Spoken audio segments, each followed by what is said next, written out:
மாண்புமிகு தமிழ்நாடு முதலமைச்சர் அவர்களே, மாண்புமிகு தெலுங்கானா முதலமைச்சர் திரு ரேவந்த் ரெட்டி அவர்களே, மாண்புமிகு அமைச்சர்கள் அக்கா கீதா ஜீவன் அவர்களே, அண்ணன் முனைவர் கோவி செழியன் அவர்களே,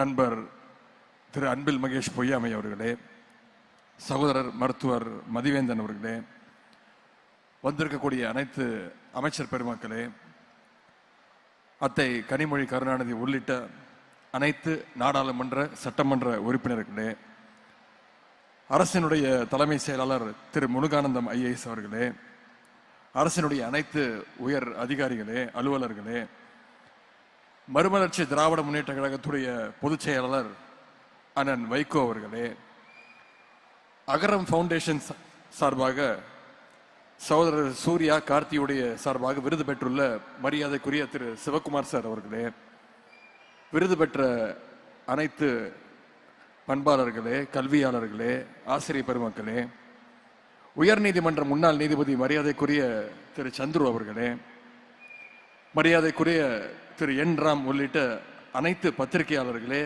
ஊடகவியலாளர்களே, சென்னை மாநகர மேயர் சகோதரி பிரியா உள்ளிட்ட உள்ளாட்சி அமைப்புகளுடைய பிரதிநிதிகளே, அன்பு சகோதரர் சிவகார்த்திகேயன் மற்றும் இயக்குனர் மிஷ்கின்ஸ், இயக்குனர் வெற்றிமாறன் சார், நண்பர் திரு தியாகராஜ குமாரராஜா, திரு மாரி செல்வராஜ் சார், சகோதரர் தமிழரசன் பச்சமுத்து, பாடலாசிரியர் விவேகா உள்ளிட்ட வந்து வாழ்த்திய திரையுலக பிரமுகர்களே, கிரிக்கெட் வீரர் என்னுடைய அன்பு சகோதரர் திரு நடராஜ் அவர்களே, பட்டிமன்ற பேச்சாளர்கள் திரு ராஜா அவர்களே, திருமதி பாரதி பாஸ்கர் அவர்களே, கல்வியாளர்களே, சமூக செயல்பாட்டாளர்களே, விருது பெற்ற பல்வேறு துறை சான்றோர்களே, கழக நிர்வாகிகளே, மாணவ மாணவிகளே, எஸ்டிஏடி விடுதி மாணவ செல்வங்களே, ஆசிரியர் பெருமக்களே, விளையாட்டு வீரர்களே, வீராங்கனைகளே, மகளிர் சுய உதவி குழுக்களை சேர்ந்த என் அருமை சகோதரிகளே, கல்வியில் சிறந்த தமிழ்நாட்டை கொண்டாட வந்துள்ள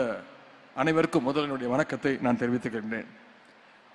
I warmly welcome my dear brother, Honorable Chief Minister of Telangana, Thiru Revanth Reddy அவர்கள் to this historic event. Welcome, sir. நம்முடைய முதலமைச்சர் அவர்கள் அடிக்கடி சொல்வது ஒன்றே ஒன்றுதான், கல்வி ஒன்றே அழிக்க முடியாத சொத்து என்று நம்முடைய முதலமைச்சர் அவர்கள் சொல்வார்கள்.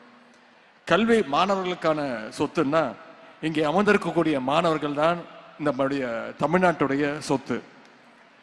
Last month, our Honorable Chief Minister invited Honorable Chief Minister of Punjab, Thiru Bhagawan Singh Mann, to join the expansion of the Chief Minister's breakfast scheme.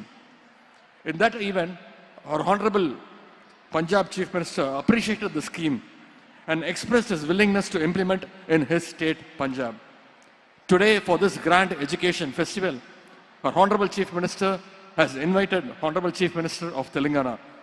I hope this event will also be meaningful and impactful experience for our Honorable Chief Minister of Telangana as well. நம்முடைய திராவிட model அரசு பள்ளி கல்வி முதல் உயர்கல்வி மற்றும் வேலைவாய்ப்பு வரை மாணவர்களுக்காக ஏராளமான திட்டங்களை செயல்படுத்தி வருகின்றது.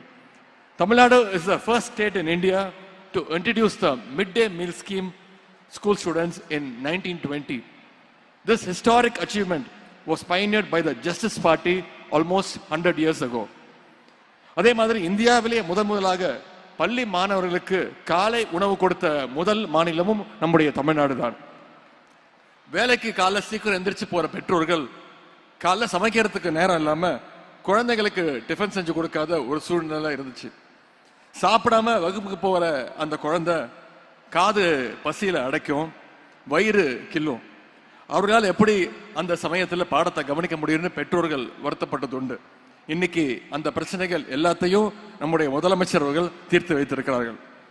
பள்ளி படிப்பை முடிச்ச பிறகு குடும்ப சூழல் காரணமாக மாணவர்கள் உயர்கல்விக்கு வராமல் இருந்து விடக்கூடாதுன்னு தமிழ்நாடு அரசே கல்லூரி மாணவ மாணவிகளுக்கு புதுமை பெண், தமிழ் புதல்வன் போன்ற திட்டங்கள் மூலமாக மாதம் 1000 ரூபாய் கல்வி ஊக்கத்தொகையாக வழங்கி வருகின்றது. இந்த மாணவர்கள், இந்த திட்டத்தின் மூலம் பயன்பெறுகின்ற மாணவர்கள் இனிமே யாரும் நோட் புக் வாங்கணும், ப்ராஜெக்ட் மெட்டீரியல்ஸ் வாங்கணும், கால்குலேட்டர் வாங்கணும் அப்படின்னு அவங்களுடைய பெற்றோர்கள் கிட்ட போய் கேட்க தேவையில்லை. இது மாதிரியான பொருட்களை எல்லாம் நம்முடைய முதலமைச்சர் கொடுக்கக்கூடிய அந்த 1000 ரூபாயிலே தாராளமாக வாங்கிக்கலாம். இந்த திட்டங்கள் வந்த பிறகு பள்ளி படிப்பு முடித்துவிட்டு உயர்கல்வி செல்லுகின்ற வாய்ப்பு இருந்தும் பொருளாதார சூழல் காரணமாக உயர்கல்வியை தொடர இயலாத கிட்டத்தட்ட 15,000 மாணவர்கள் இன்னைக்கு உயர்கல்வியில இந்த திட்டத்தின் மூலம் சேர்ந்திருக்கிறாங்க. அது மட்டும் இல்ல, மாணவர்களை வேலை வாய்ப்புக்கு தயார்படுத்துகின்ற வகையில நான் முதல்வன் திட்டம் செயல்படுத்தப்பட்டுள்ளது. படிப்புடன் வேலைகளுக்கான அந்த ஸ்கில்ஸையும் நான் முதல்வன் திட்டம் வழங்கி கொண்டு வருகின்றது. குறிப்பா வேலை தேடுகின்ற நிலையை தாண்டி மற்றவர்களுக்கும் வேலை கொடுக்கலாம் என்கிற கான்பிடன்ஸை நம்முடைய நான் முதல்வன் திட்டம் தொடர்ந்து வழங்கி வருகின்றது. கல்விக்கு மட்டுமின்றி இன்னைக்கு உடல் கல்விக்கும் விளையாட்டுக்கும் நம்முடைய அரசு, நம்முடைய முதலமைச்சர் அவர்கள் முக்கியத்துவம் கொடுத்து வருகின்றாங்க. இந்த நிகழ்ச்சியுடைய பெயரே கல்வியில் சிறந்த தமிழ்நாடு. கல்விக்கு மட்டும் முக்கியத்துவம் கொடுக்காம எங்களுடைய விளையாட்டு வீரர்களுக்கும் இந்த மேடையில் இடம் கொடுத்த முதலமைச்சருக்கு இந்த நேரத்தில் விளையாட்டு வீரர்கள் சார்பாக என்னுடைய நன்றியை தெரிவித்துக் கொள்கின்றேன். எப்படி பள்ளி கல்வி முக்கியமோ, எப்படி மேற்கல்வி முக்கியமோ, உயர்கல்வி முக்கியமோ, அதே மாதிரி உடற்கல்வியும் முக்கியம்னு இந்த நிகழ்ச்சியின் மூலமாக நம்முடைய முதலமைச்சர் அவர்கள் தெரிய வச்சிருக்கிறாங்க. Our Chief Minister believes that financial constraints should not be a barrier for our athletes. Therefore, he launched the Tamil Nadu Champions Foundation in 2023. It's the first of its kind initiative in India. Our Honorable Chief Minister has personally contributed 5 lakh rupees as the very first supporter to the Tamil Nadu Champions Foundation, and I'm proud to say he was the first contributor for this foundation. Tamil Nadu Champions Foundation மூலமாக இன்றைக்கு ஆயிரக்கணக்கான வீரர்களுக்கு சுமார் 25 கோடி ரூபாய் மதிப்பிலான நிதி உதவியையும் விளையாட்டு உபகரணங்களையும் வழங்கியிருக்கின்றோம். To encourage our youth in sports, our Honorable Chief Minister provided jobs for more than 100 athletes last year in government and public sector through the 3% reservation for sportsperson. We are also giving equal importance to para athletes. We have already established 6 para arenas across the state and 5 more will be set up soon. Our Chief Minister has been awarding high cash incentives to the para athletes on par with other players. This year, our government is committed to provide government jobs to 25 more para athletes. விளையாட்டுக்கு நம்முடைய அரசு எந்த அளவுக்கு முக்கியத்துவம் கொடுக்கிறது என்று விளையாட்டு வீரர்களுடைய தங்களுடைய கருத்துக்களை எல்லாம் இங்கே பகிர்ந்து கொண்டார்கள். குறிப்பாக இங்கே நான் சொல்லணும்னா, மாற்றுத்திறனாளி தம்பி மனோஜ் அவர்கள் கூறிய கருத்துகள் மிகுந்த நிகழ்ச்சியாகவும் எனக்கு மகிழ்ச்சியாகவும் இருந்தது. தம்பி மனோஜ் ஒரு சாதாரண குடும்பத்தில் பிறந்து டான்சியில ஒரு கான்ட்ராக்ட் ஒர்க்கராக வேலை செய்து கொண்டிருந்தார். அவருடைய திறமையை கண்டுபிடித்து சில ஆண்டுகளுக்கு முன்புதான் தமிழ்நாடு சாம்பியன்ஸ் ஃபவுண்டேஷன் மூலமாக நிதி உதவி அளித்தோம். முதலமைச்சருடைய உத்தரவு கிழங்க அவர் வெளிநாடுகளில் நடந்த பல்வேறு போட்டிகளில் வெற்றி பெற்று பதக்கங்களோடு நம்முடைய தமிழ்நாட்டுக்கும் இந்தியாவுக்கும் பெருமை சேர்த்து கொண்டே இருந்தார். அது மட்டுமல்ல, அவருக்கு 3% இடஒதுக்கீட்டின் கீழே அரசு வேலையும் நம்முடைய முதலமைச்சர் அவர்கள் வழங்கினார்கள். தம்பி மனோஜுக்கு அவர் சொன்னது போல சென்ற ஆண்டு திருமணமானது. தன்னுடைய திருமணத்திற்கு என்னை அழைத்திருந்தார். நானும் மதுரைக்கு சென்று அவருடைய திருமண விழாவிலே என்னுடைய குடும்ப விழாவை போல மகிழ்ச்சியோடு கலந்து கொண்டேன்.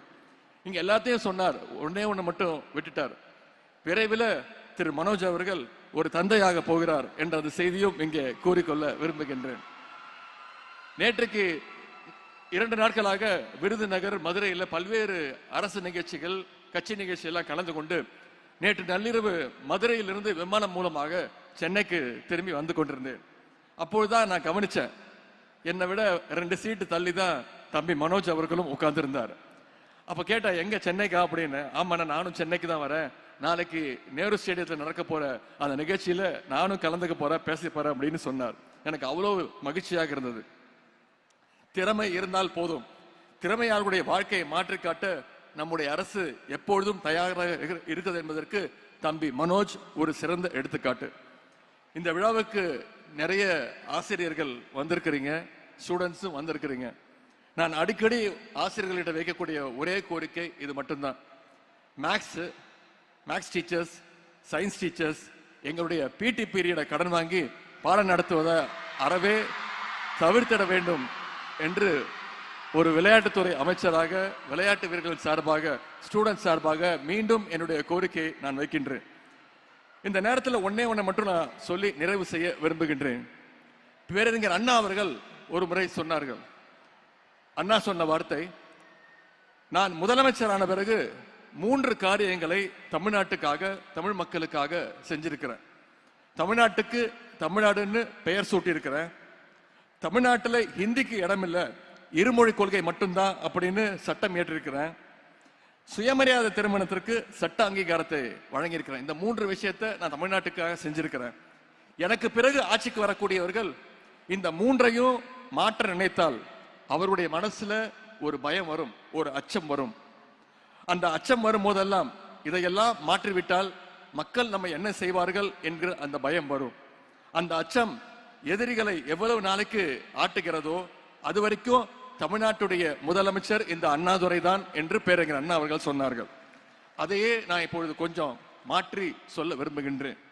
காலை உணவு திட்டம், புதுமை பெண் திட்டம், தமிழ் புதல்வன் திட்டம், நான் முதல்வன் போன்ற திட்டங்களை எல்லாம் நம்முடைய முதலமைச்சர் அவர்கள், நம்முடைய திராவிட மாடல் அரசு இன்னைக்கு வழங்கி இருக்கின்றது. இந்த திட்டங்களை எல்லாம் யாராவது ஒரு நாள் என்னைக்காவது மாற்றி விடலாம் என்று யாராவது நினைத்தால் கூட அவங்களுடைய மனசுலையும் நிச்சயம் ஒரு பயம் வரும். அந்த பயம் இருக்கிற வரைக்கும் இந்த தமிழ்நாட்டை ஆளுகின்ற போறவர் நம்முடைய முதலமைச்சர் திரு முத்துவேல் கருணாநிதி ஸ்டாலின் தான் என்றுதான் பொருள்.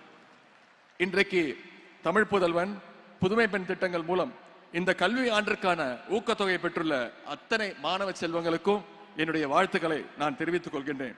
இங்க இருக்கக்கூடிய மாணவர்கள் கல்வியில் சிறந்த தமிழ்நாட்டை இன்னும் பல உயரங்களுக்கு எடுத்து சென்று நம்முடைய மாநிலத்துடைய பெருமையும் இந்திய ஒன்றியத்துடைய பெருமையும் உலகிற்கு பறைசாற்றுவோம் என்று கூறிக்கொண்டு இந்த வாய்ப்புக்கு நன்றி கூறி விடைபெறுகின்றேன். நன்றி, வணக்கம்.